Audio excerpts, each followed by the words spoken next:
Visi misi ada pendalaman yang dilakukan tiap-tiap fraksi terhadap calon Panglima TNI Laksamana Yudo Margono. Beberapa di antaranya jadi sorotan, yakni saudara, yang pertama, soal komitmen netralitas TNI dalam pemilu 2024. Menanggapi hal ini, Laksamana Yudo bilang, kita tetap netral di pemilu 2024, mulai saat ini kita tekankan pada prajurit, kita sosialisasikan kepada prajurit semuanya, kami netral. Selanjutnya, saudara, terkait penyelesaian konflik di Papua, Laksamana Yudo bilang sudah mempetakan klaster-klasternya, namun tetap dengan pendekatan yang humanis.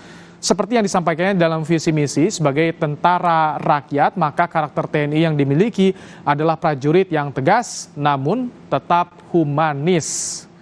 Kemudian selanjutnya, saudara, yang juga jadi sorotan, yakni soal modernisasi alutsista. Dalam paparannya, Laksamana Yudo menyampaikan akan meningkatkan kesiapan operasional satuan-satuan TNI, baik dari personel maupun alutsista. Dengan alutsista modern akan menjadikan TNI sebagai kekuatan utama pertahanan negara yang tangguh.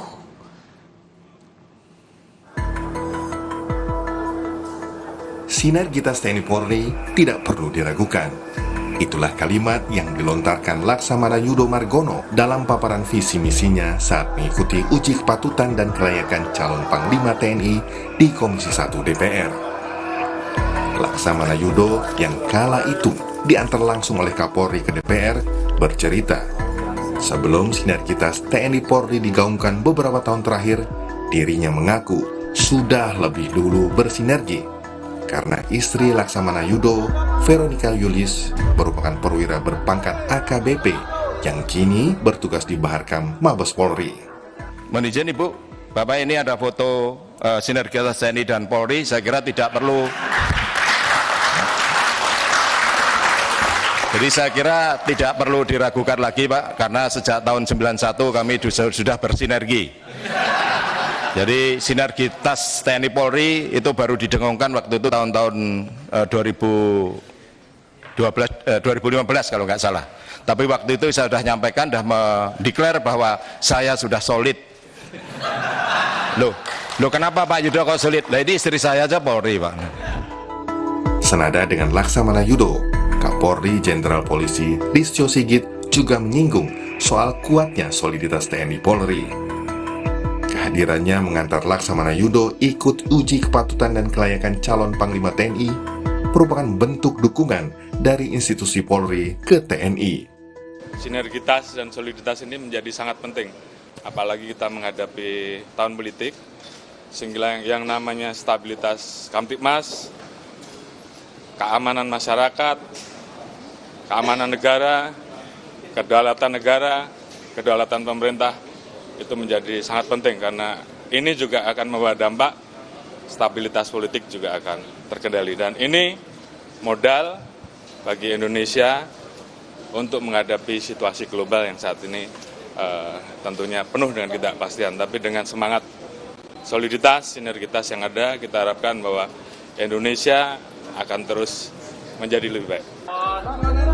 Komisi 1 DPR telah menyetujui Laksamana Yudo Margono ditetapkan sebagai Panglima TNI. Prosesnya kini tinggal menunggu paripurna DPR dan pelantikan oleh Presiden. Tim Liputan, Kompas TV.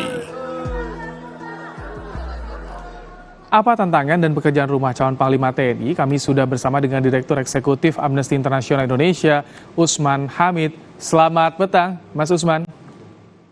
Selamat petang. Terima kasih banyak.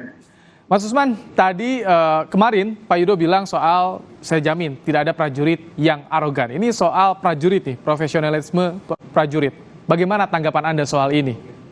Ya, pertama tentu saya ingin ucapkan selamat atas disetujuinya Pak Yudo, Kepala Staf Angkatan Laut sebagai Panglima TNI yang baru. Dan tentu saya sangat mengapresiasi komitmen Panglima TNI yang baru untuk memastikan bahwa setiap prajurit TNI akan menghormati hukum dan tidak akan melakukan tindakan-tindakan yang menyakiti hati rakyat.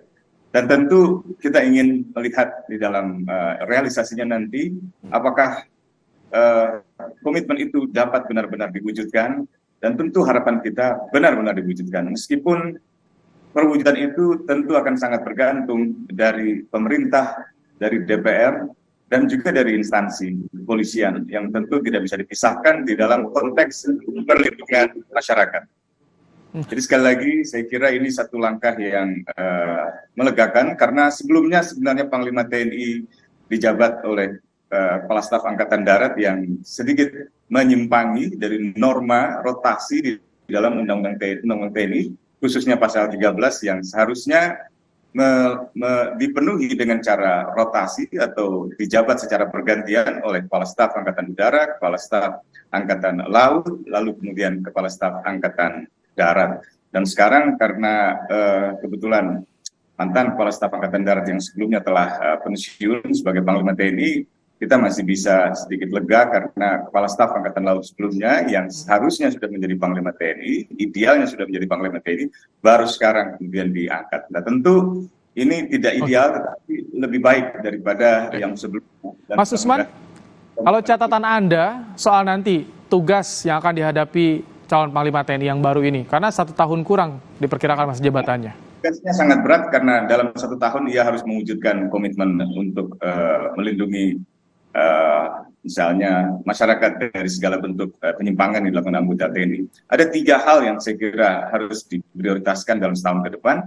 Yang pertama, yang paling utama adalah perubahan pendekatan kebijakan di dalam konteks penyelesaian konflik bersenjata di Papua.